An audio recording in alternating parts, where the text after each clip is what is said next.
Hello and welcome to this ad for Murder Incorporated. We're here to talk to you about a little bit of support that we could ask from you. And you can go to patreon.com/Murder Incorporated. You could really help us out with a small donation towards Murder Incorporated, your favorite true crime podcast. You could help us out by keeping the lights on and keep us going. All we ask is a very small monthly donation, and we will absolutely give you more content. Certain cases, such as Harley's father, the trial of Charles Manson, Andrew Cunanan, and more. And you'll also get murder merch, which is merchandise specially made just for those who are Patreon members. And Harley, what do you have to say about Patreon members? Well, I would say that we just bought matching Lamborghinis, and we need gas money. We didn't think about that when we bought the Lambos. So you'd really be helping us cruise around in our Lamborghinis. So please, become a supporter. And no, really, people, though, it would really mean a lot to us. Not because of the financial support, but because just what goes behind that somebody really cares enough about the work that we put into it, that they want to become a Patreon subscriber, you know? It really means a lot. And you can start off as low as $4 a month. Absolutely. On top of that, 10% of your donation towards us goes to, we will donate that towards the Cold Case Foundation. And that's where 10% of all of our profits will go to. So you're not only donating to us and helping us out, you're also helping cold cases out there. We know you love true crime, and we know you want to help out. So that's a double whammy for you. Can't beat that. Patreon.com/Murder Incorporated. Check it out, and please help us out. Thanks, guys.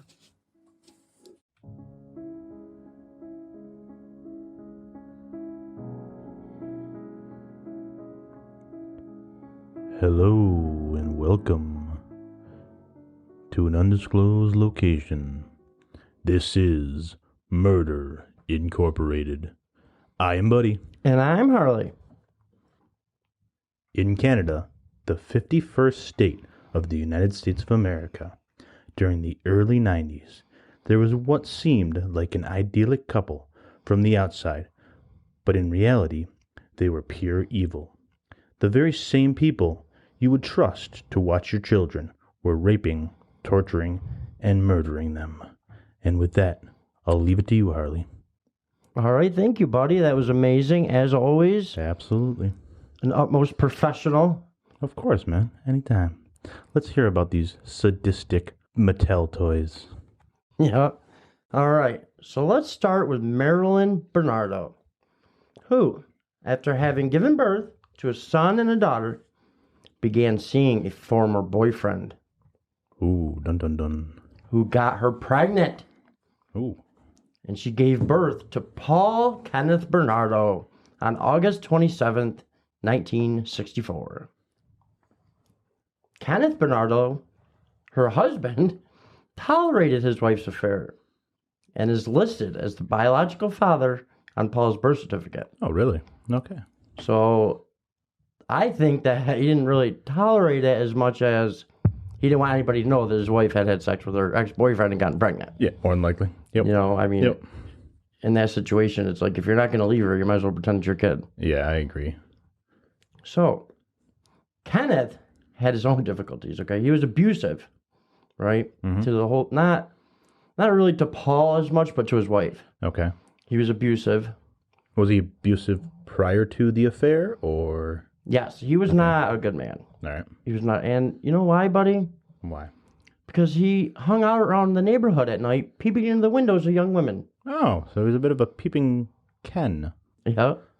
And if that wasn't bad enough, buddy, he started to rape his young daughter. Oh, jeez. Marilyn, okay, she was like not a good mother, okay? She would be in the room while he would be like, they would be on the couch, like watching TV, and he would be like groping his daughter, like underneath the blankets and like, God. like right in front of her. Yeah. And then she would just be like looking away, like, yeah, like nothing's happening. she's in total denial. Wow. That poor kid. So Marilyn was like, screw this, I'm moving to the basement. So she moves into the basement of their house and then just becomes like morbidly obese. Uh-huh. Like, the people they have to like cut out of the house when they die. Oh, geez. Like big. Yeah. Yeah. So her depression over the situation must have just been overwhelming. Yeah. I would imagine. Yeah, I can imagine. She just gave up on life. Yeah. Completely gave up on life. Oh, that's so sad. She stopped taking care of the home and the children and just gave up? gave up into her own little world in the basement. Oh, man. Paul would not talk as a child, so they thought something was wrong with him, but he had something wrong with, like, his lip, so he had to have speech therapy. Like a cleft lip? Yeah, cleft lip, yep. Yeah. So then once he got that, he was fine. Because he was a smart kid. It's just they thought at first because he wouldn't talk, but it was just because of his lip. Okay. So once they got that figured out, he was fine. Yep. Okay, he was very handsome. Like right from the beginning, that's one thing that people said is that he just caught your eye. Like he really was like a Ken doll. Okay. Like if you see pictures of him, which I'll post for everybody to see, he's very handsome. And he had many, many girlfriends growing up, okay? Well, if he's a Ken doll, of course. Yeah. And they spoke highly of him, and they said that he was a generous lover. Ooh, okay. Has anybody ever said that about you, buddy? You're a generous lover? Of course, man. I am a generous lover. Yes, Buddy is a generous lover. I'm just a generous of everything. Yes, Buddy is a generous person. I just agree with whatever you say. Okay. Yeah, thanks. Paul really seemed like he was going to make something of himself. I mean, he did good in school. He tried hard. That's the thing. He really tried hard in school. And it seemed like he was going to make something of himself. He was highly intelligent. He worked hard. And he had after-school jobs. Like, he was like, a normal, successful high school kid. Okay. He had a very good head for numbers. And people thought he was going to be like a future businessman. Okay. When Paul was 16, he got into an argument with his mom. And she told him, quote, "You are a bastard," and then showed him a picture of his real father. Oh, really? Mic drop. Jeez. I just put mic drop there. Nice. So, and he knew from as soon as he seen the picture, he's like, "Oh yeah, that's my dad." Yeah. He looked just like him. Yeah. Wow. Wow, what a thing to drop on someone, Yeah, really. I've never been in an argument with my mom and be like, "You're a bastard." Okay. And actually mean you're a bastard. Yeah, and be like, "And I have the proof right here. You look just like this man." Yeah. Like, that's really horrible. Like, it just goes to show her mental stability was just gone. Yeah. Absolutely. Nobody in their right mind would do that, like, if they loved their child. That's horrible. And this was devastating to Paul. Yep. I mean, he's 16 years old, so that's a long time to go thinking that your dad is your dad, and then nope. Yeah. Absolutely. I got to give his dad credit, though, for as much of an asshole as he was to Marilyn. I mean, he took care of the family. He took care of a friggin' son that wasn't even his. Yeah. I mean, there's something to be said about that. Not much, but I mean... he was raping his daughter, now that I think about it. I just, totally forgot for a second that he was raping his daughter. I'm not giving him much credit, dude. I'm definitely not giving him much credit. Never mind. I'm not giving him any credit. I totally forgot for a second that he was raping his daughter. I was wondering where you're going there. Scratch that. I'm not giving him any credit. I don't care what he's doing. I was wondering why you were, being so hesitant. Okay. All right. Not a left matter here. So, after he found out about this, he openly mocked and taunted his mother. He called her slob and a whore. All right. He was kind of right on the head with those two things, so... Yeah, he wasn't lying. So, between his mom's infidelity and his father being, a pervert, he hated both of his parents. Yep, I could see why. I think that was warranted. Yep. Paul's attitude in general, towards women in particular, changed dramatically for the worse after this. Mm-hmm. You see this a lot when a mother has been promiscuous and ends up in a divorce. Yep. That the person will end up hating women in general just because of this. Yeah, I've seen this happen to friends in high school. Yeah. So yeah, sure. after high school and a little bit of college, Paul started working at Amway, which, buddy, is not a pyramid scheme. Okay? I just want to... No, it's not. I know what you're thinking. Their financial plan is a trapezoid. Very different. Oh, it's a trapezoid. Okay. Very different from a pyramid scheme. There's no top. There's no tippy top. It's just a flat. There's no tippy top. There's no bottom. There's no middle. There's no in between. There's no in between. There's no trapezoid. There's no trapezoid. Okay. Very different from a pyramid scheme. Very different from a pyramid scheme. Very different from a pyramid scheme. There's no Yeah. Okay. Very Okay. different from a pyramid. Yeah, okay. Okay. Which made $9 billion last year. There's a lot of suckers out there, really. Okay. Yeah. I'm like, what? It's like, says it's not a pyramid scheme, yet a trapezoid is basically a pyramid without the top. I just want to say that for folks that don't know what a trapezoid is. Paul wasn't going to end up getting rich through working at Amway. But what he would learn is techniques to manipulate people and basically being a better psychopath in hiding. Okay. Shortly after leaving Amway, Paul studied at the University of Toronto. There, his sexual fantasies had developed a dark side. Uh-oh. Dun, dun, dun. So the way he liked to have sex, buddy, is, some people like to lay your woman down and, gently caress her. He was more into the, hold her down and forcefully anally rape her. A little bit different. I thought he was a generous lover. This was in high school. He's in college. This is college, Paul.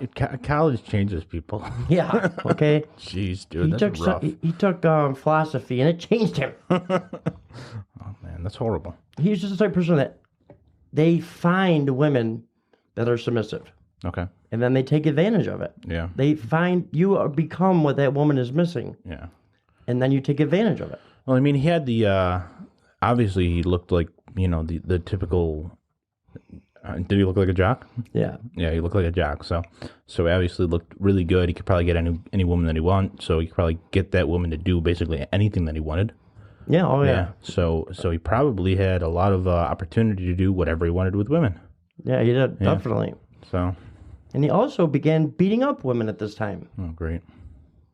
And many women came forward to publicly attest to this. Yeah. So this is not hearsay he did do this. Yeah. It's crazy to think that somebody that young just is really that evil. It's really crazy, That's horrible. How old is he right now? I mean, he's got to be 21. Yeah. Yeah. Very young. In college, so he's pretty young, yeah.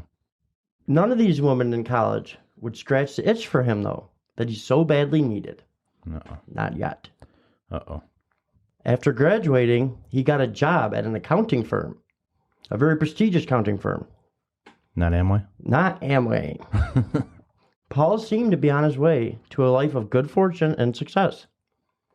This will not be the case, let me tell you right now. Yeah, I got a feeling that, Ken's not going nowhere. Because at this point, he says, you know what? I got the job. I'm going to start raping women. No, great. This is where it really goes downhill. Oh, okay.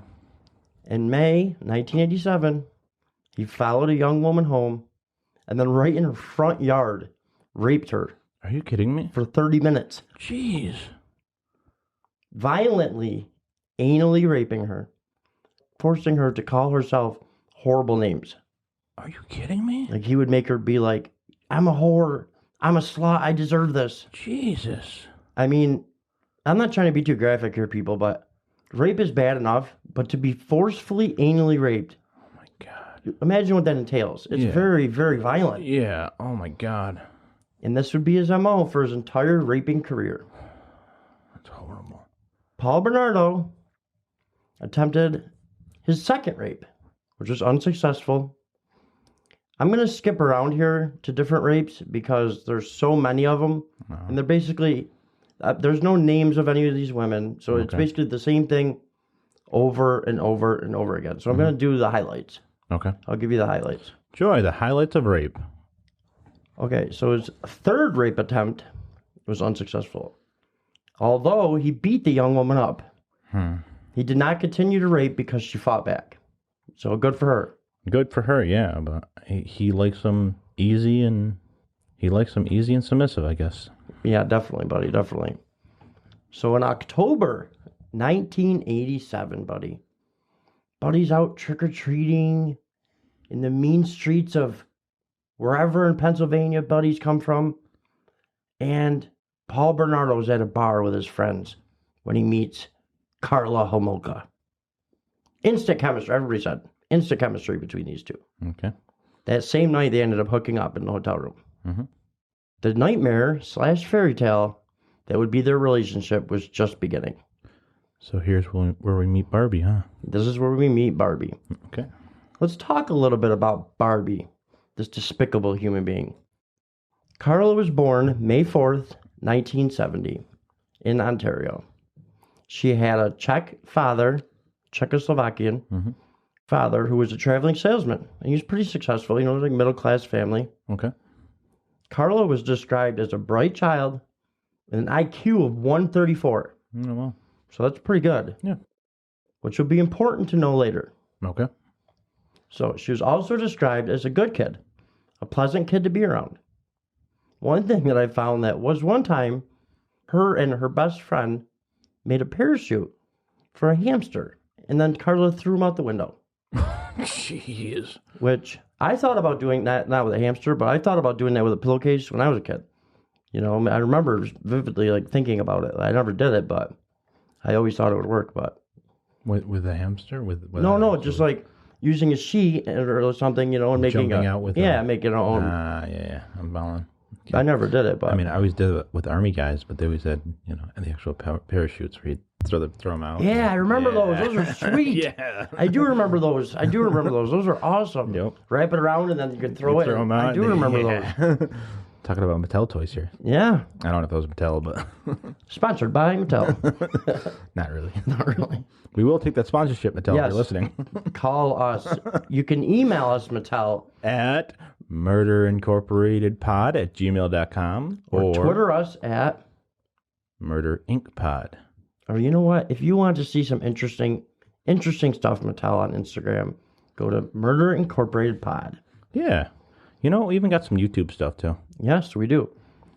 So, the hamster died, needless to say.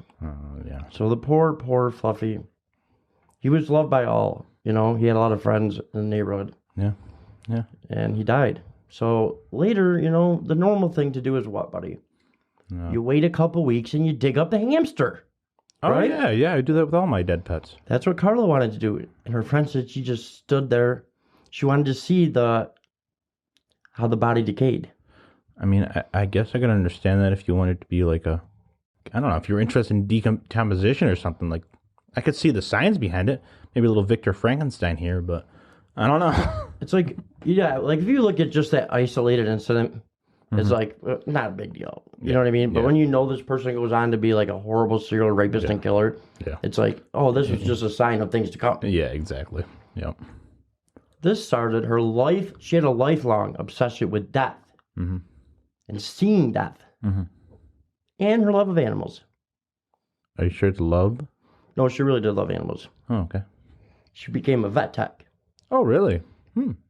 She started reading Hardy Boys and Nancy Drew mysteries at the age of 12. Oh, so she was interested in the, I don't know if they were murder cases. They were more of like crime books. Crime books, yeah.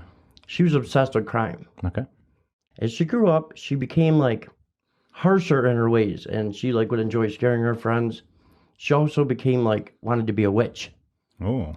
And she Wiccan? Like a Wiccan, like that. Yep. She's basically just abutting psychopath stuff until she meets Paul. This is what she's up to. Okay, just imagine a psychopath kid, and then she meets Paul. Yeah. Match made in hell. Speaking of Paul, December 1987, while in the relationship with Karla, Paul commits his fourth rape. Good old Paul. Against a 15-year-old. Oh, jeez. This rape lasted an hour, buddy. Oh, my God. Oh.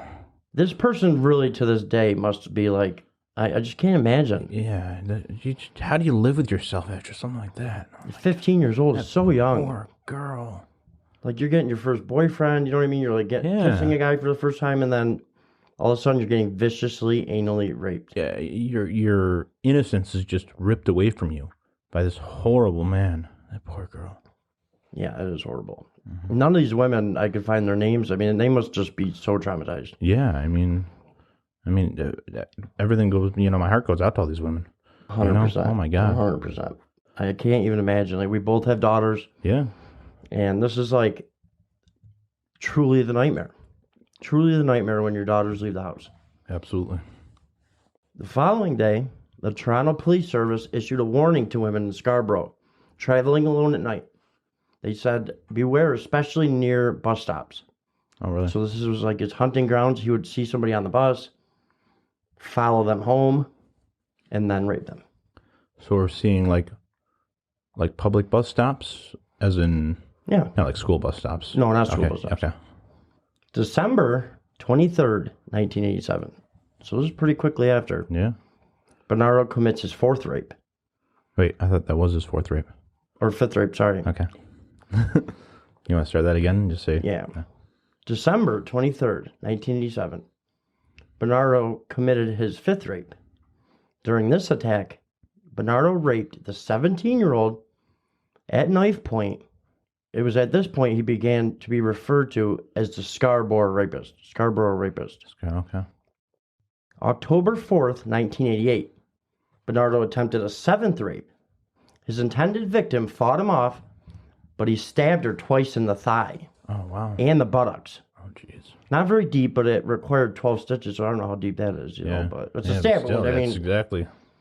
I just can't imagine, I really, every time I'm reading this, like, this is like the 80th time I've read this, and I'm like, Yeah. this is unbelievable, Yeah. buddy. Like, it really is unbelievable, like, the damage he's doing in this area to these women. I mean, this is not New York City. I mean, not everybody knew about this. Yeah, exactly. I mean, it is a bigger metropolitan area, but it's not New York City. I mean, these people were terrified, buddy. Yeah. Yeah, I can imagine.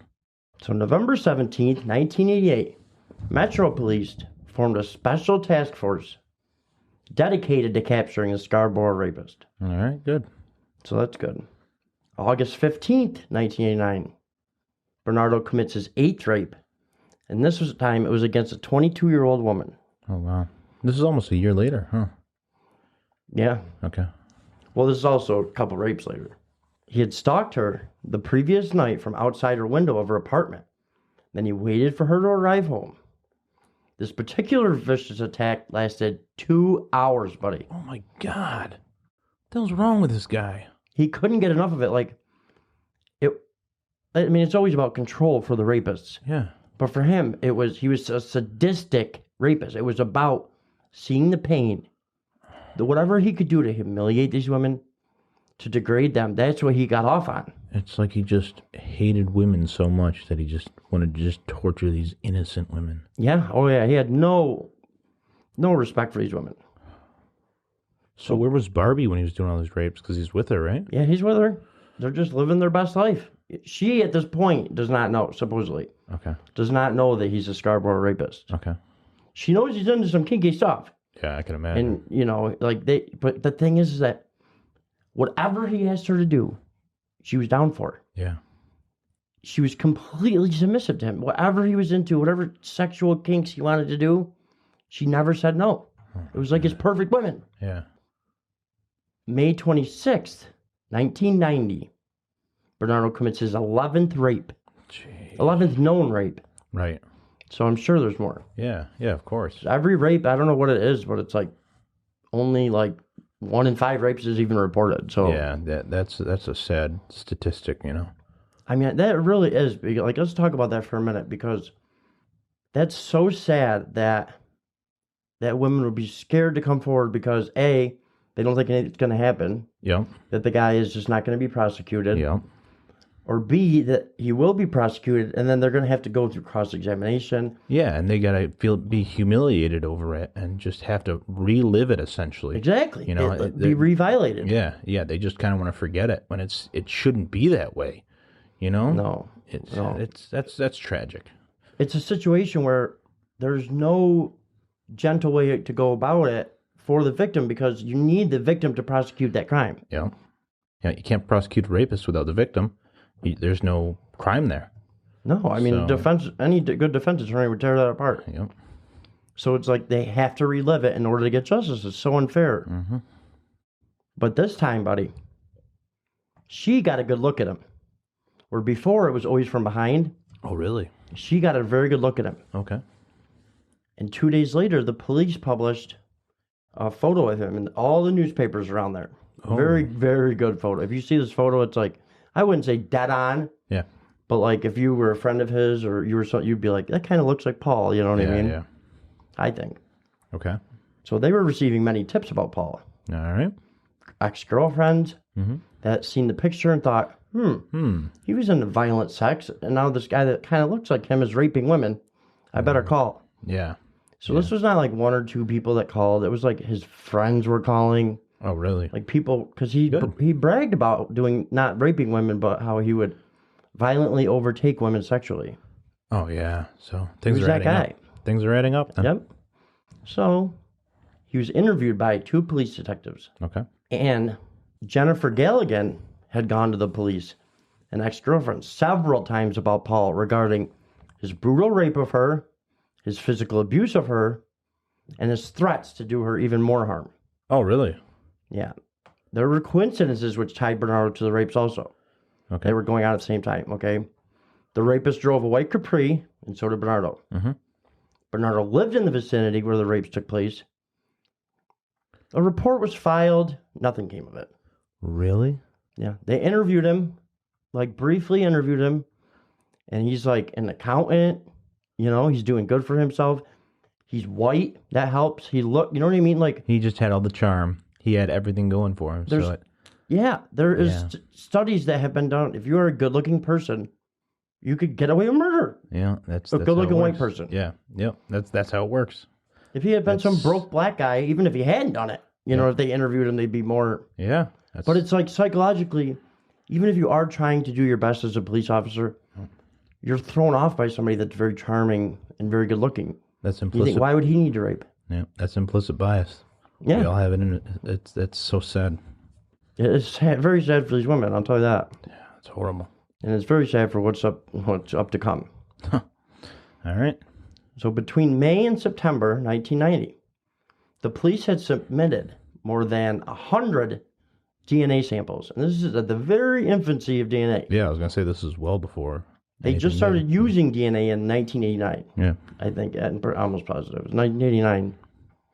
So it was only a year later. It's not like now where it's like 2 days later it takes weeks and weeks just to test one sample. Yeah. Yep. So you have 100. So he's one of 100 or even more than 100. It was like 130 Yep. Okay. samples to go through before they would even, get a hit. And he was like so charming, they didn't put a rush on it. They're just like, put him with the rest. Yeah, that's so sad. Even though all the evidence is obviously on this guy. Yeah. He was also called in by his best friend, okay, Alex Smirnis. Okay. But there was a reward out. And the Smirnis guy came off as like sketchy and just wanting the reward. Oh, really? So they didn't even take him seriously. Really? If they had taken him seriously, like, he told them how he talked about how he liked rough anal sex. It's like they just didn't, they were totally buying whatever Paul was feeding them. Oh my God. But they did interview him. I mean, they interviewed him. The interview lasted about a half an hour. And they asked Bernardo why he thought he was being investigated for the rapes. He said, because I look like the composite. I mean, I do. But he was a well-educated, well-adjusted, congenial young man. And he couldn't be responsible for these vicious attacks. Of course not. He just had it all going for him. They didn't want to ruin his life. Are you kidding me? Exactly. And this guy, he's just out for the reward, they thought. Yeah. I mean, at this point, I'm not going to hate on the cops because it's not like they caught him red-handed and let him go. Right. I mean, he's one of many people that was getting called on. It's all circumstantial right now, so they got nothing.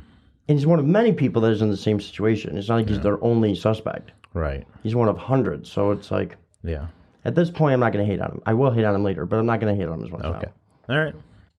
So now, Carla's like working at a pet shop. She befriends a girl, a 15-year-old, Jane Doe. This girl's never, Okay. does not want her name released, so I'm just going to call her Jane Doe Okay. for now. Yeah, absolutely. She invited her over for a girls' night out. And after a nice night of shopping and dining, Carla took Jane Doe to their apartment. Oh, no. Give her alcohol with Halcyon in it that she stole from her work. Jeez. Halcyon is like a sedative that they use for, they're doing like surgery on an animal. Yeah. They'll give it to an animal that's being monitored. Yeah. And the amount is exact, where she's just giving this girl Oh, my God. this Halcyon to knock her out. So after Jane Doe lost consciousness, Carla called Bernardo to tell him she had a surprise wedding gift ready for him. Oh, my God. So they together undressed the girl, who was a virgin. Oh, no. And Paul videotaped Karla as she raped the girl before Bernardo vaginally and anally penetrated her. God. That poor girl. I just can't even imagine the situation. Oh, my God. The next morning, Jane Doe woke up. She was nauseous, but she believed her vomiting was just due to drinking too much for the first time. She had no idea that she had been raped. Are you kidding Thank me? God, actually, probably. Yeah, she had no idea. She didn't even know? I don't know how, but she had no idea. I want to cry right now. I know, it's horrible. Oh. She was invited back in August to spend the night. And they thought they were going to do this all over again. She stopped breathing during it. Homolka called 911 for help, but then called back to say, oh, everything's all right now. Oh, really? So the emergency crew was recalled without a follow-up. Really? Nothing. Like, if you accidentally call 911, like, you could possibly nowadays get a cop right at your house. Yeah, absolutely. You know, but they just, okay, everything's fine. Everything's fine. I don't know how it is in Canada, though. I don't know either. I mean, I would imagine it's got to be about the same. The They same take thing, it yeah. seriously. Mm-hmm. Not this time. So Jane Doe visited the couple one more time on December 22nd, 1992. This time, Karla pressured her to have sex with Bernardo. Oh, really? Well, she was awake this time. But she did end up giving him head. But then she left. She got, like, upset. She, like, started to give him head, and they got, like, emotional. But they were pressuring her. You know what I mean? Yeah. It's like, come on, just touch it, that type of thing. Yeah. Like, being very, very sneaky. And, Oh, man. and these are evil, evil people. Yeah.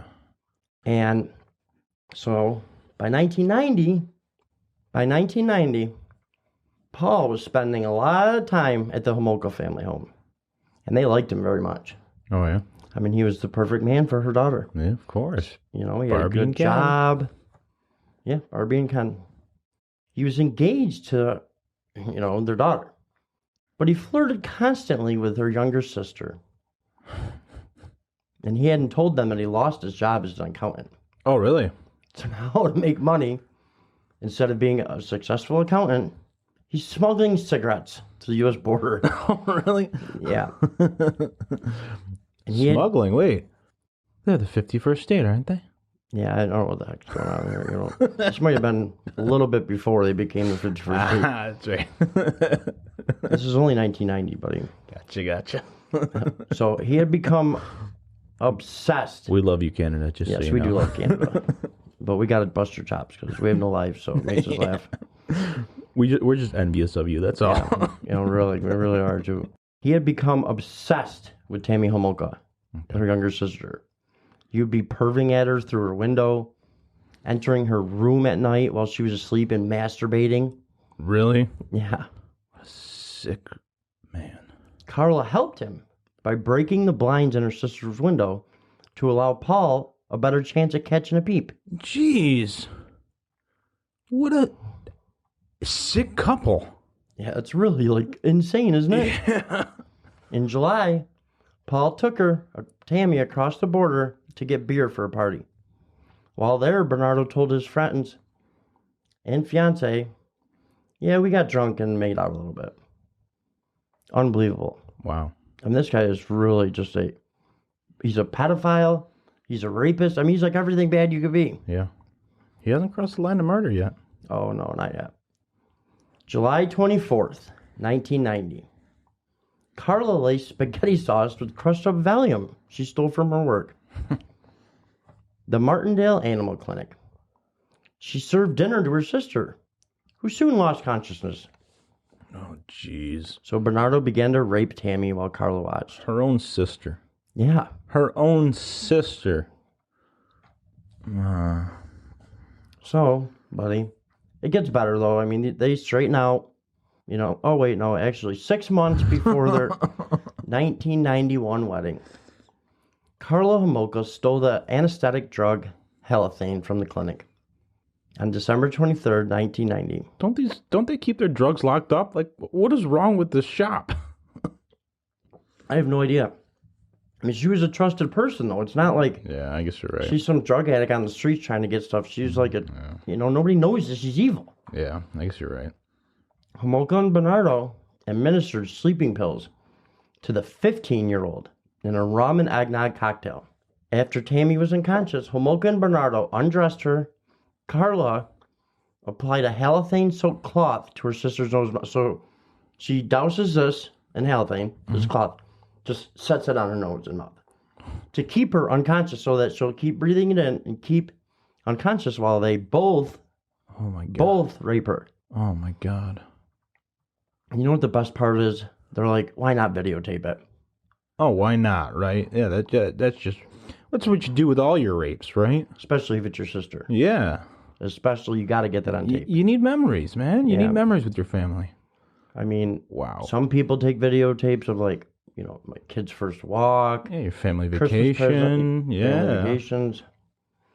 But they wanted to get this under the instead.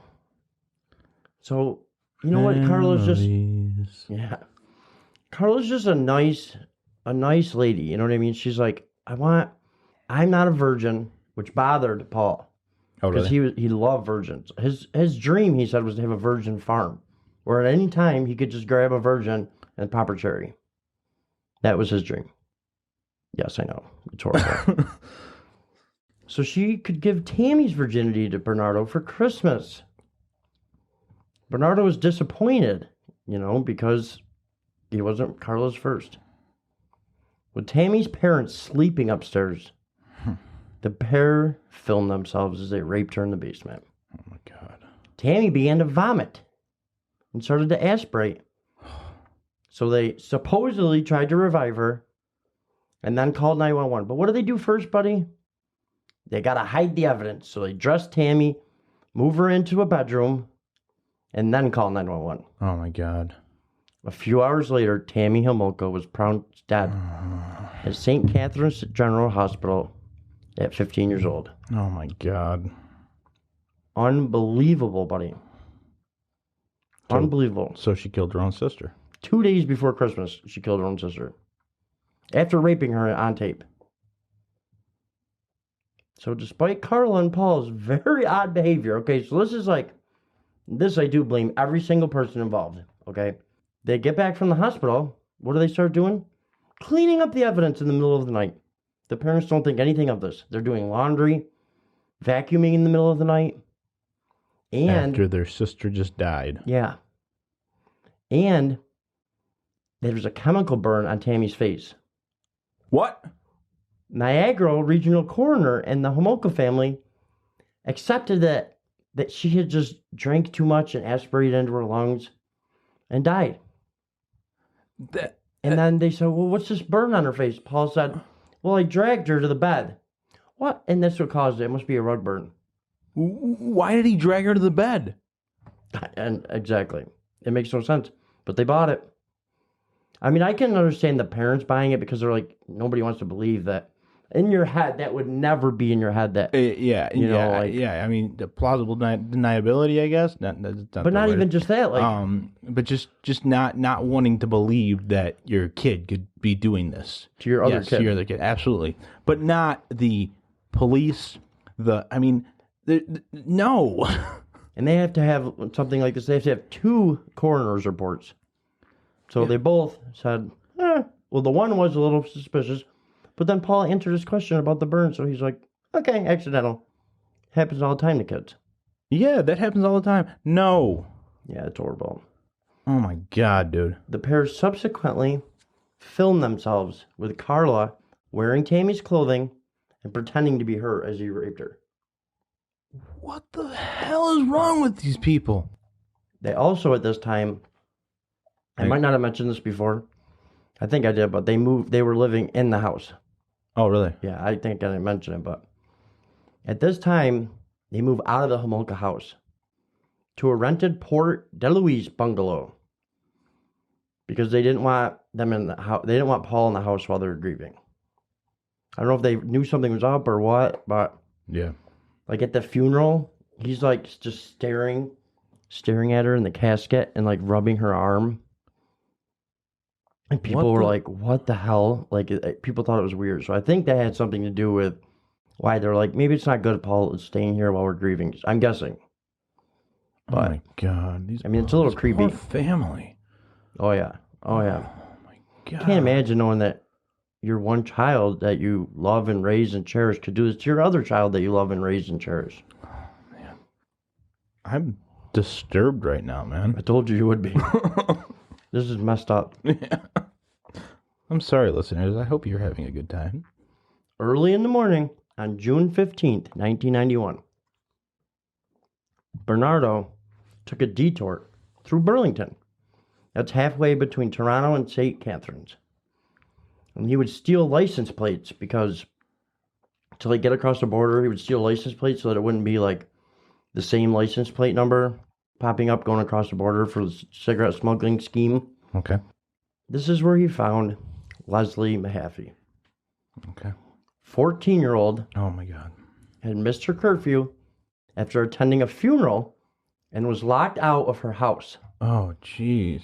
The worst part is she called her other friend to ask if she could come there and stay the night because her parents had locked the doors. She couldn't get in. Yeah.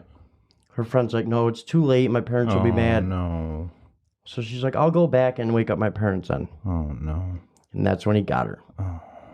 So Paul approaches her and tells her that he was just looking into breaking into a neighbor's house.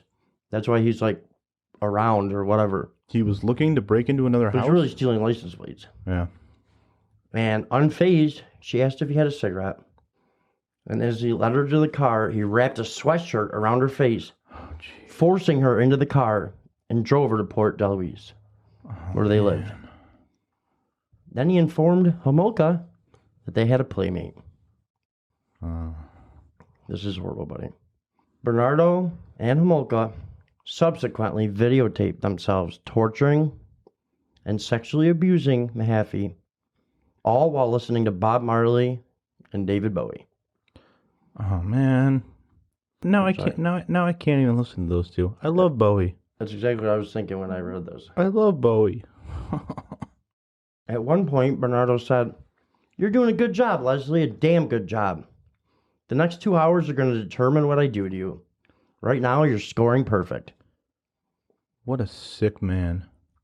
And on videotape, he's torturing these women, and then he's urinating on them and threatening to defecate on them. Oh and my he actually God. stands over him trying to defecate on him. What is wrong with this guy? Yeah, it's horrible. Mahaffey's crying out in pain, just begging Bernardo to stop, while he's sodomizing her, and her hands are bound with twine.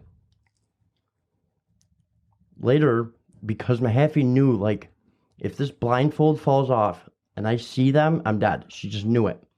So her blindfold's like coming off, and she's like, "Oh, please put the blindfold back on. Put it back up so it doesn't fall off." You know? Yeah, yeah.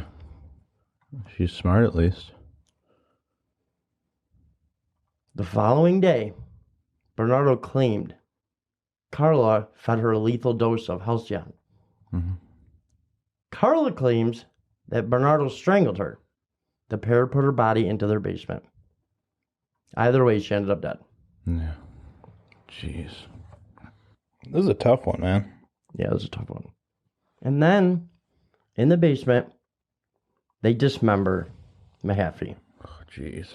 They go to the store and buy cement, dozens of bags of cement. And they put each of her parts of her body, they cut the legs, the arms, the chest, the head off, Mm-hmm. and then encase them in cement. Okay? And the receipts for this would come back and bite him later.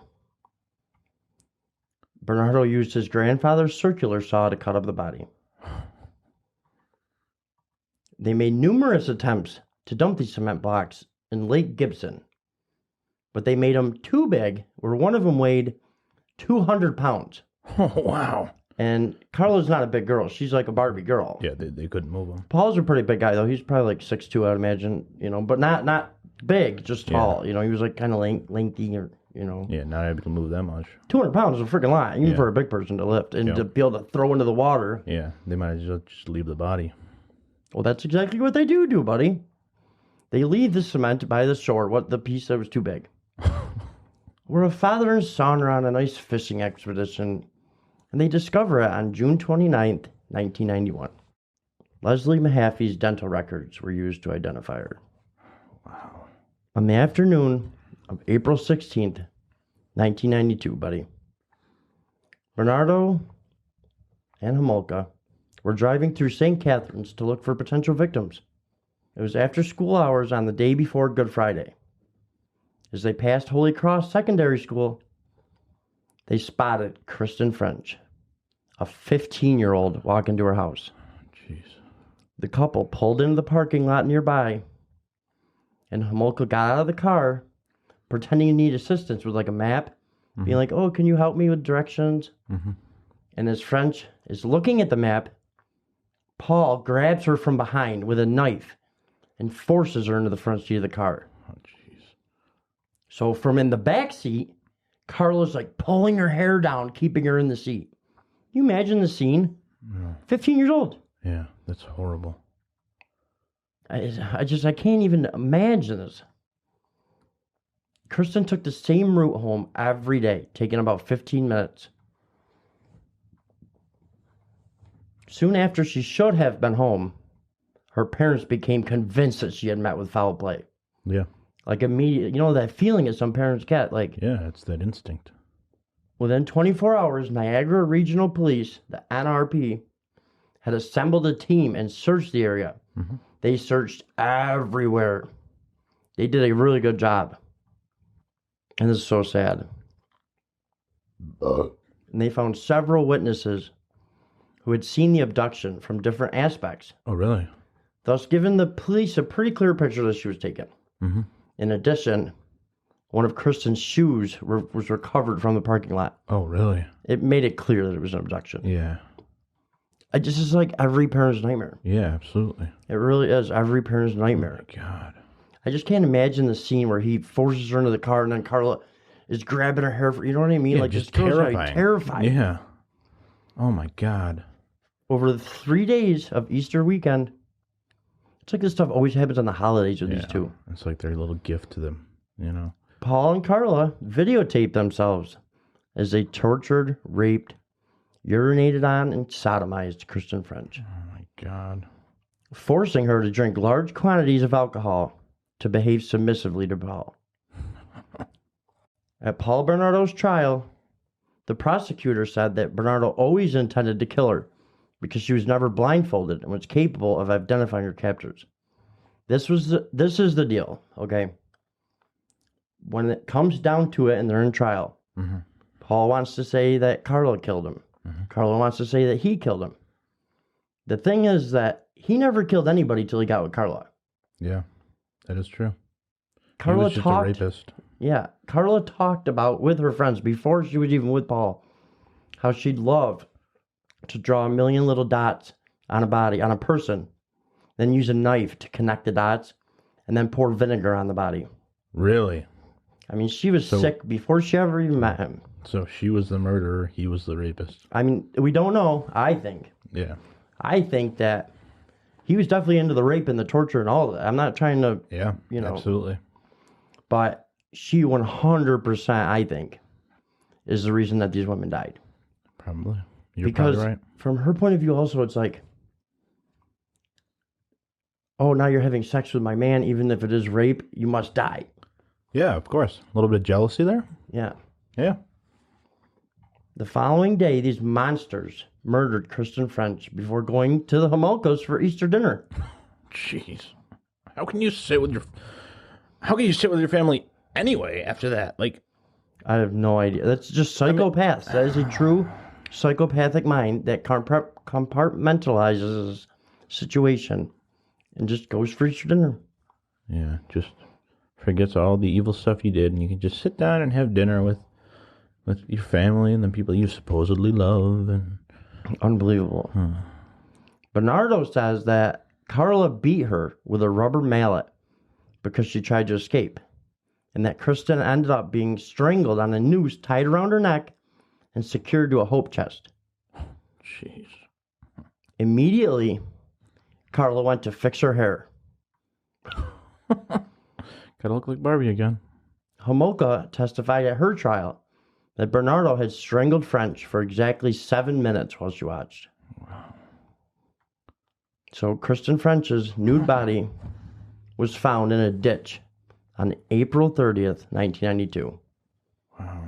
Not far from the cemetery where Leslie Mahaffey's body is buried. Really? The body had been washed and the hair had been cut off. It was originally thought that the hair was removed as a trophy, but really it was to hinder identification. Really? Yeah, they thought that if they cut off their hair, I don't know. Yeah, that's weird. Yeah, that's what they said later. Okay. Now that Karla and Paul were living and murdering in St. Catharines, the police investigation centered in Niagara Falls area. Okay. After the death of Kristen French, the Ontario government formed the Green Ribbon Task Force. Okay. Hotlines and a base of operations were set, and they asked for a profile by the American FBI. Mm-hmm. And when Kristen French was abducted, a woman remembers seeing a struggle going on at the car at the scene. This is important. While she was not familiar with various, you know how women are, they don't know cars. Okay. She thought it was a Camaro. Okay. So they began looking for Camaros. They put it on the TV that we're looking for a Camaro. It wasn't a Camaro. It wasn't a Camaro. Meanwhile, Bernardo's name surfaced once again from the many tips that police received. But this is a different police force, you understand? Yeah. Okay. Yeah. So they went to Paul's house for a chat. Paul was very gracious and polite during the interview. Good old charming Ken. Yeah, he admitted, yes, I was a suspect in the Scarborough rapes because I looked like the picture. What do you want from me? The police noted that Paul was very clean-cut and good-looking, and that he was intelligent and cooperating. Mm-hmm. That's a quote. They also said that he drives a Nissan, which looks nothing like a Camaro. Nissan and a Camaro, those are way too different. And there's also a thing where people trust a married man more than they would an unmarried man. Yeah. He has a wife, you know. Like, why would he rape anyone? Why would he murder anyone? Yeah. It's unbelievable. Wow. Nevertheless, okay, I got to give him some credit here. The two policemen tried to contact Steve Irwin, who was the detective in Toronto, to ask about the results of the inquiry into the Scarborough rapist. Mm-hmm. Took him 8 days to respond, and he explained that final testing of Bernardo's blood and saliva samples had not been done. Thus, technically, Really? Bernardo had not been cleared as a suspect. And how many years has passed? It's been like a year and a half. Yeah. But I mean, it takes a long time. At this time, it does take a long time. Yeah. But it's like, he could have been the 99th one they were going to test. It wasn't in any certain order. Yeah, I hear you, but It's so tragic. It's tragic, and there's so much evidence that pointed towards him. You know, it's like he should have been number one to test. Yeah, I mean, don't get me wrong. I don't want a Monday morning quarterback, Yeah. whatever they call it. But Yeah. come on. I mean, twice this guy's come up. Yeah. Both areas he lived in, there's freaking rapes going on. Yeah, exactly. And then people are murdering. Everybody he knows is calling about him, saying he's a freaking violent sexual offender. Yeah, it's like time to connect the dots. Come on. I mean, really. My freaking 4-year-old daughter could have solved this case. I mean, Yep. Jesus. But there is some hope, buddy. Oh, that's good. At least we got some hope. Finally, February 1993. Several years after the blood samples had been taken from Paul, the forensic laboratory in Toronto finally got around to analyzing his blood. Finally. The test proved conclusively that Paul had raped the 3 women from whom they had semen samples. Finally. And then when he goes to put him under surveillance, find out that he's been, charged with an assault charge by his wife, Carla. Really? He's already in custody. Oh, wow. Good thing. Huh. So this is when Paul was like, things were really escalating, okay, between him and Carla. Okay. These murders are happening. Uh-huh. He becomes very violent with her. Okay. He hits her over the back of the head. Just imagine this. With a flashlight so hard that her brain hits her eye sockets and gives her black eyes from the inside out. Oh my God. I mean, I can't even imagine that. Jeez. You don't even see that in like football games, guys getting hit. Oh. So he must have really smashed her. Yeah. So she goes to the hospital, obviously. You know, Yep. and she presses charges. Mm-hmm. So he's arrested. I'm surprised she pressed charges. I mean, with all the stuff that they've done. Yeah, it's crazy. It's crazy. I don't know. Like, I think she was really scared of him. Yeah. Regardless of the insane things that Karla put up with from Paul, physically abusing her pushed her to her limit. Yeah. Well. Because it's like, yes, we're evil together. We're supposed to do evil upon others, not each other. Yeah. Yeah. I think that was kind of her. Yeah, that was her thought process, I guess. I mean, I'm guessing. You know, I'm not no expert, but she didn't leave him still. In January, though, in 1993, her parents intervened, and they persuaded her to come home, you know, get away from him. Mm-hmm. The Niagara police were brought into the situation and took Karla to the hospital. Okay. This was all before, you know, that Toronto had the forensic evidence to convict Paul as a Scarborough rapist. Yeah. In early February now, the police investigation of Paul intensified. Both the Toronto police and the Ontario Green Ribbon Task Force wanted to interview Karla. Okay. They also wanted to fingerprint her and question her about a Mickey Mouse watch that she was wearing. It was very similar to the one Kristen French was wearing when she was taken. Really? Interesting. Isn't that just creepy? Like, it's like one of those scenes in a movie where you're like, the detective's like, oh my God, it's them. You know? Yeah, exactly. I don't know if that really happened, but I mean, it's got to be like... Yeah, that's a little eerie. Eerie, that's the word I was looking for. Eerie is so eerie. Yeah. Initially, several Toronto detectives interviewed Karla for 5 hours. Mm-hmm. Okay, now they're questioning her. You got to think about this. She's separated from Paul now. Mm-hmm.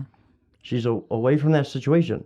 But they're questioning her, and in her head, she's like, oh, they're tying together the Scarborough rapes with the murders in St. Catharines. Yeah. So she wants to get ahead of this. Yeah, she thinks she's going to get away and just blame it all on him, huh? So she ends up telling her Uncle Paul that not only was Paul the Scarborough rapist, but that he killed Kristen French and Leslie Mahaffey. Oh. The hammer's going to drop, buddy. Yeah. So Karla gets ahead of all of this, okay? So instead of her being the subject of the investigation along with Paul, she's going to be the battered victim. Wife. Yeah, she's the victim in this whole thing. Yeah. Yeah. She gets herself a real good lawyer. Mm-hmm. As a veterinary assistant, Karla had taken special care of a dog of a lawyer, George Walker. So well known. Okay. Over a period of many interviews with Karla, George realized that she was not necessarily the innocent victim of Paul Bernardo that she painted herself to be. Mm-hmm. Yeah, he really didn't understand at that point, like, what her role had been. Right. He just knew that he was not buying her story. Right. Okay. What did she want? She wants complete immunity to testify against Paul. Oh, of course. That's what they all want. This makes you want to cry. Like, it really does. This is so horrible. Be prepared. But he didn't know that if he could get her complete immunity, but he's going to try. Of course he's going to try. He's got to do what's best for his client, right? Yeah, that's how it works. In mid-February now, Bernardo was arrested in conjunction with both the Scarborough rapes and the murders of Mahaffey and French. Okay. On February 19th, police executed the search warrant for Paul and Karla's house and found an amazing amount of evidence. Okay. Paul had written a description of every one of the Scarborough rapes, Oh, really? plus an extensive library of books of videos on sexual deviation, violent pornography, and serial killers, of course. 170 days they searched his house. What? Yeah. 170 days they searched Something like that. Like 150, 170, yeah. They searched his house. That's like almost half a year. Yeah, it really is. The police, they just knew there was something they were missing. There was something they were missing. The police also found one brief home video that indicated that there had been one more victim in the Bernardo household, that Jane Doe, when they taped her. Yeah. They didn't know who this woman was. The short video showed Karla as an enthusiastic lesbian in sexual acts with 2 other women also. A week later, George Walker and Murray Siegel, a plea bargain specialist for the Attorney General, discussed the deal for Karla. Okay. Karla would get 12 years in prison for each of the 2 victims. 12 years, that's it? And the sentences would be served concurrently, buddy. What? That means at the same time. Yeah. So she would be... Wait. So she would get 12 years for each. So she's only serving 12 years and that's it. Yeah. That's a hell of a lawyer. Guess what? She would be eligible for parole, buddy. When? 3 years with good behavior. She would only serve 3 years? She could. She could only serve 3 years with good behavior. The government even agreed to contact the parole board on Karla's behalf, pointing out to them the importance of her testimony against Paul. But she... And, buddy, this is the best part. They're going to even try and get her to serve her time in a psychiatric hospital instead of a prison. Oh, my God. Because she's been horribly abused by Paul. Yeah. Anything that she did, 100% was because she was so terrified for her life, buddy. Yeah, that's it. That's exactly it. I'm buying it. That was sarcasm in case you couldn't get there. Oh, no, I got it.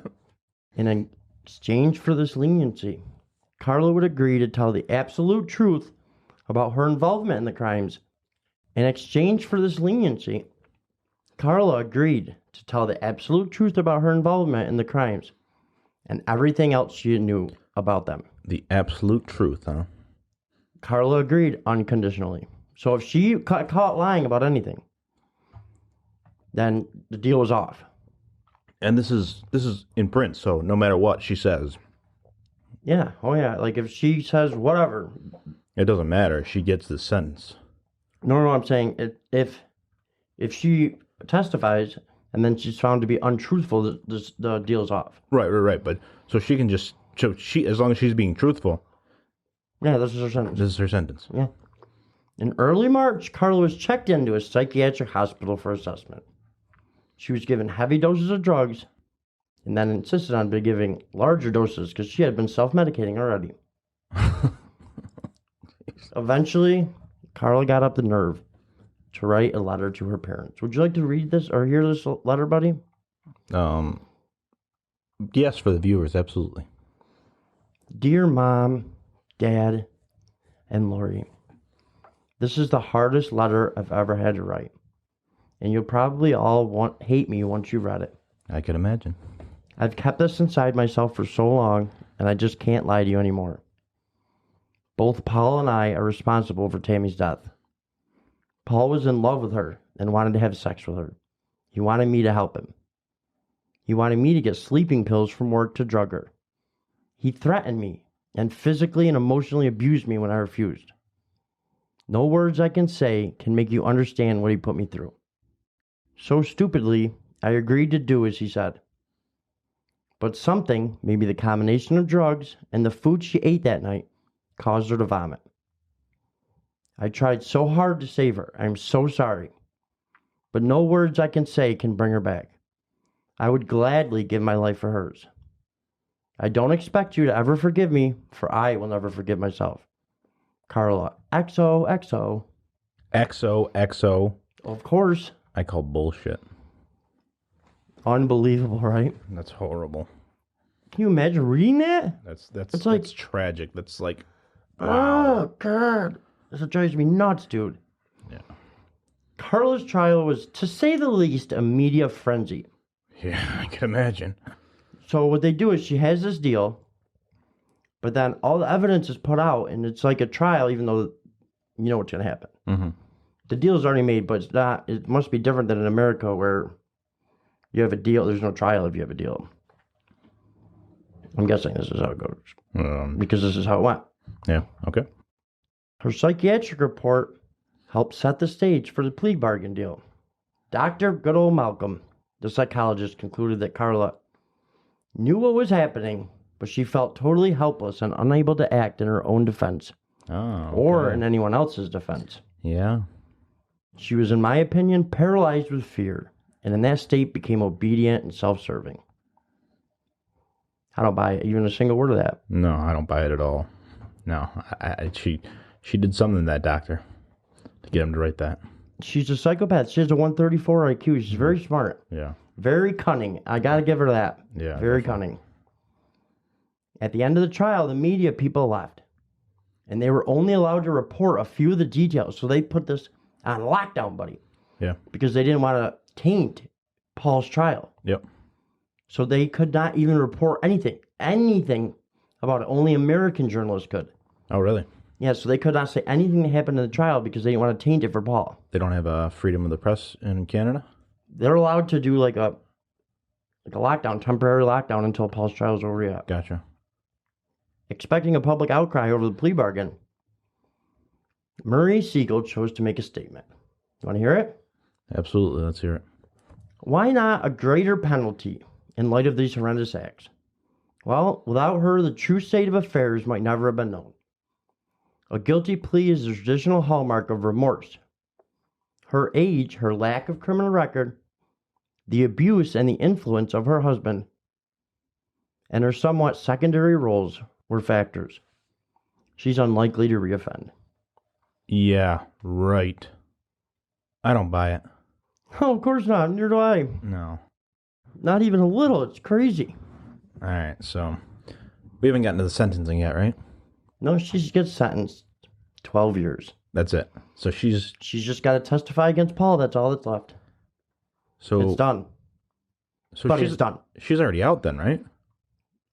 You want to hear? You want to wait or no? That's what I'm asking. We haven't gotten there yet, right? Oh no, she's not out yet. No, this is just the beginning. That's what I'm wondering. I mean, as time she got 12 years. Now she's out. Yeah. That's what I'm saying. Right now she's out. Oh yeah, right now she's out. Yeah. So she's out. So I thought you meant end the story. I'm sorry. So she's out, living her best life. My God, all the things she still she has did. to testify against Paul. Okay, this is important. Okay. Trial of Paul Bernardo was delayed for 2 years after his arrest. You want to know why, buddy? Want to know why? I do want to know why. Okay. One of the reasons for the delay was that Bernardo had placed his first lawyer in an unenviable situation. Okay. Bernardo had given Murray the videotapes that he and Carla had made of their adventures. Oh. Where were these videotapes, buddy, you ask? Where were they? I'll answer you right now. I'll tell you. Oh, well, thank you. In the house that they searched for 170 days. Really? Yeah. And they didn't find them? You know, like in the bathroom, they'll have like the tile you can reach up above the lights. Yeah, absolutely. There they were. They searched 170 days and didn't find them? This lawyer's in quite a pickle. Yeah. Because he's got these videotapes. Paul told him, don't watch them, but he does. Okay. He knows what's on them now. Yeah. He's like, literally said, this is eating me alive. I can't talk to anybody about this. I don't know what to do. He's not even a criminal lawyer, this guy. He's like a freaking tax attorney or something. I don't know. But you know what I mean? Yeah. He's not familiar with this. He doesn't even know what to do. However, the prosecutors knew of the videotapes from Carla. Okay. And they wiretapped, I don't know how this is legal, but they wiretapped the conversations with Bernardo. Okay. Eventually, the pressure got to him. And he just gives over to the tapes. Good. And stops being his lawyer. He said, I'm done being his lawyer. Screw this. Good. So the videotapes were turned over to the prosecutors. Okay, now I just want you to understand the importance of this, buddy. Okay. If he had given up the videotapes a year and a half ago, they would have never even needed Carla. He had the tapes this whole time. Oh, really? So this is while that's going on with Carla. So if he had just given up the tapes in the beginning, they both would have been life sentences. Nailed. Wow. So he has to live with that. Wow. He truly did not know what to do, and I know that if this is, we were talking about this before, if this was me or you, I don't care, consequences be damned, I'm giving over the tapes. I have a daughter. In this situation, in a situation like when you put it to me, the way you put it to me, I was like, ethically bound, I don't know where I would stand, but in this situation, I would absolutely turn over this. Oh, I know you would. I know you would. There's no question about it. Especially if I watched even that first video. I mean, no, I don't want these. He said that it scarred him to this day watching those tapes. Oh yeah, I couldn't even imagine. Like, I just can't imagine, like, you see in movies, like, people getting hurt and, like, bad things happening. You can see pretty graphic stuff. Yeah. But to actually see real things, a couple just torturing these women, torturing them. Yeah. Urinating on them, calling them names, raping them over, sodomizing them over, and then not giving them up immediately. I just don't understand it. I don't understand it. Yeah, that's horrible. I mean, that guy's got to live with it. Yep. He's got to live with it. Yep. And this woman gets to live her regular life, being a vet tech or whatever she's got. I'm assuming she's not a vet tech anymore. No, definitely not. She's probably flipping burgers. So in May of 1995. Not that there's anything against flipping burgers. Yeah, nothing against flip. I flipped burgers before. I never flipped burgers. I definitely had some crappy jobs. Actually, I liked it. Really quick pace. The day goes by fast. Yeah. In May of 1995, Bernardo's trial begins. And the videotapes are a critical piece of evidence, buddy. Yeah, I can imagine. They didn't even need Carla at this point. No. You know what I mean? It's like the jig is up. Yeah. Bernardo faced 2 counts of first-degree murder, 2 counts of aggravated sexual assault, 2 counts of forcible confinement, 2 counts of kidnapping, and 1 count of performing an indignity on a human body. Really? That's the urinating and defecating. Yeah. That's not even enough, in my opinion. No, I know. It's like, but they have him red-handed. Yeah. If they had these freaking videotapes, oh my God, it drives me nuts. Yeah, that's horrible. Oh. Well, they had to do a little bit of, what's it called? Damage control now. Yeah. Because it's out that they gave a deal to this woman. It's done. Yeah. And now they're going through this trial. Yeah. This is a quote. For a public who has been denied access to information revealed at Karla Homolka's trial almost 2 years earlier, the day-long opening address of lead prosecutor Ray Houlihan was a relentless avalanche of sexual degradation, brutality, and murder. In painstaking detail, Houlihan described the Crown's belief that Paul had first dominated Carla, reducing her to a compliant victim through systematic physical and mental abuse, then used her to exploit his fantasies in the rape of Tammy Homolka, a rape in which Carla participated. Unable to shake free of Paul's violent control and scared he would reveal her role in Tammy's death to her parents, Carla then took part in the rapes and murders of Kristen French and Leslie Mahaffey. The Crown prosecutor began with a segment showing Karla Homolka naked, masturbating with the camera focused on her vagina. Jeez. It's so horrible. Like, they show these tapes in court. Oh, my God. And then, like, only the jury's allowed to see the actual tapes. Oh, I can't even imagine being that jury. But, like, everybody in the courtroom's crying.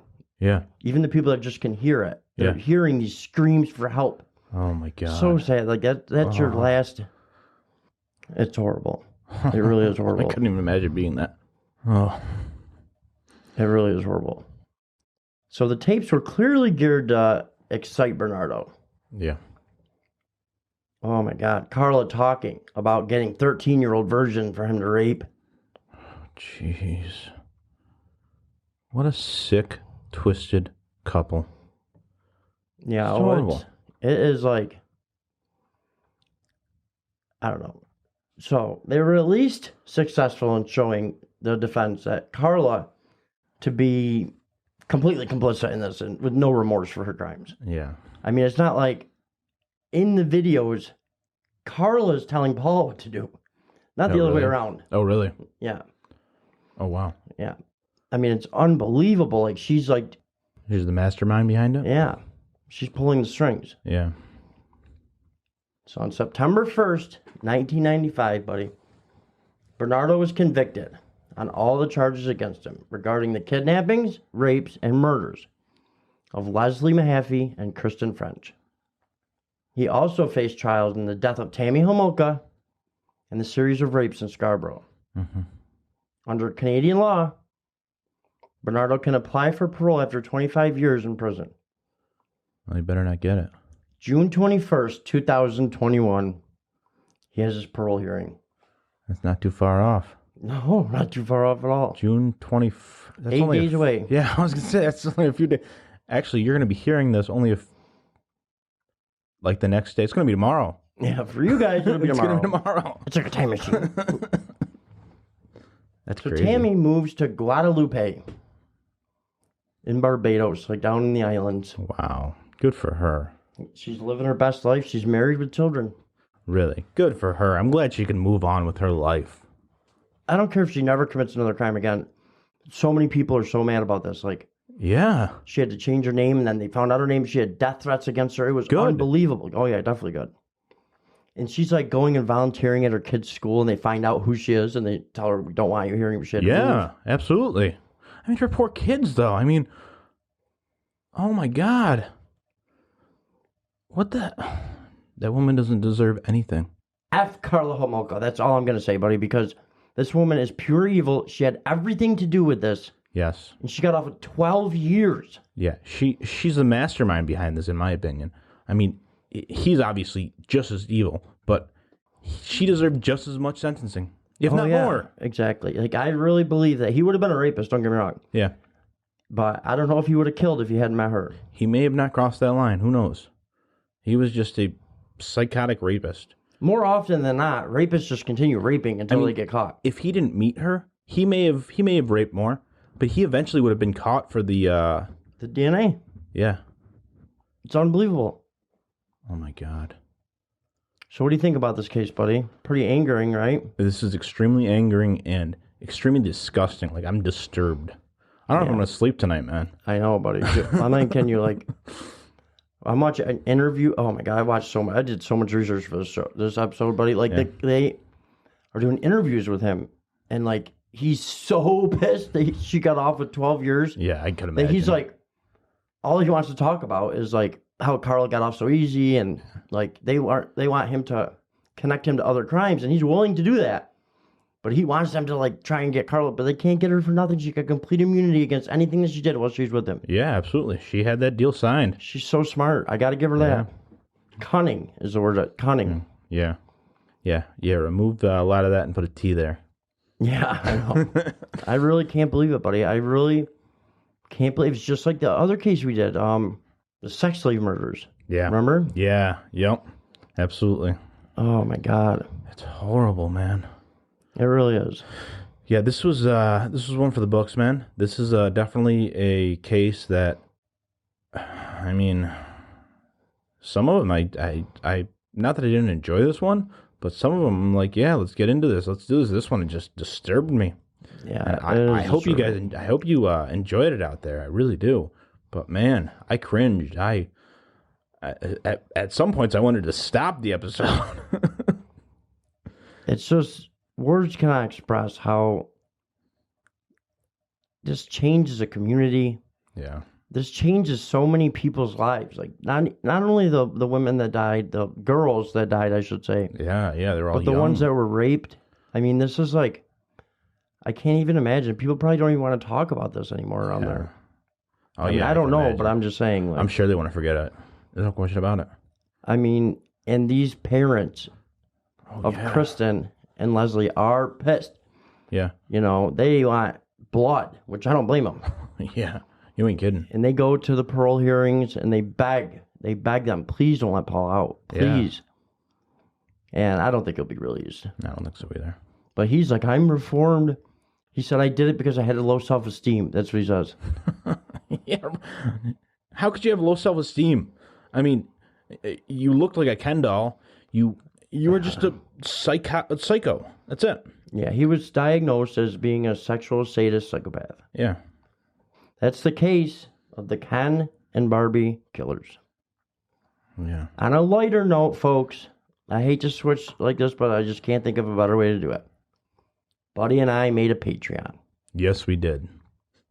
If you want to support us and our work that we put into this, Buddy and I put a lot of work into this. If you want to support us, go to patreon.com and look for Murder Incorporated Pod. Right, buddy? Yep. And there's different tiers that you can do. You can do it as low as $4 a month. You could become a Murder Incorporated Associate at $4 a month. Yep. Or a Murder Incorporated Executive at $8 a month, right? Yep. Or you could become the CEO. CEO. Take over for $18 a month. Yeah, you can get a nice little package. And we will be giving gifts. With each tier, you get different gifts. Yep. We're going to be releasing episodes that only can be listened to on Patreon. Yes, absolutely. We're going to be putting videos on Patreon that can only be seen on Patreon. Yep. And if anybody, I don't even know, anybody wants to do one-on-ones, one-on-twos with Buddy and I, we're going to have them on there. That's right. We'll answer all questions on there. Yep, absolutely. And it's really just a way to show that, you appreciate the show and the work that we put into it. Yeah, we really like to hear from you and really like to just know that our fans really appreciate what we do out there, And just so you know, 10% of anything that we make goes to the Cold Case Foundation. Cold Case Foundation, absolutely. So, and after we donate to the Cold Case Foundation, we're going to find other charities to donate to. Yeah.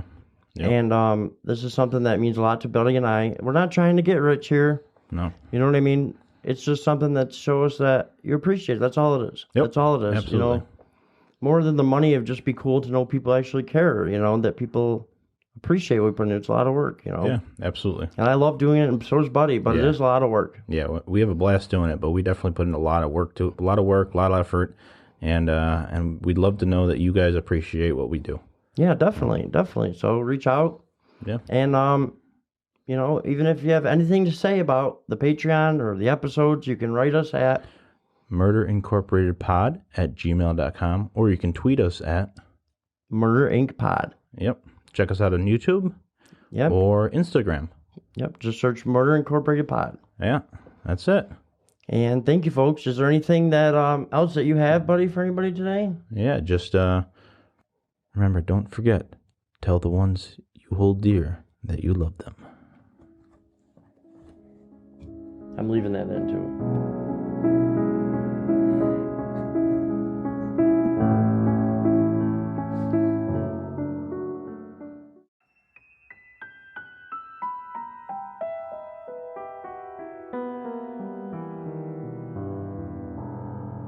Hi, welcome to The Jury Room, a true crime podcast. My name is Kevin, and I will be your host on this journey. We will be covering some of the most heinous, some of the most unthinkable, and some of the most monstrous crimes to ever be committed against humanity. We will be covering cannibalistic serial killers, decades-old unsolved mysteries, cold cases, missing person cases, and everything in between. The Jury Room podcast is available on most major podcasting platforms. Please make sure you go subscribe and leave a review.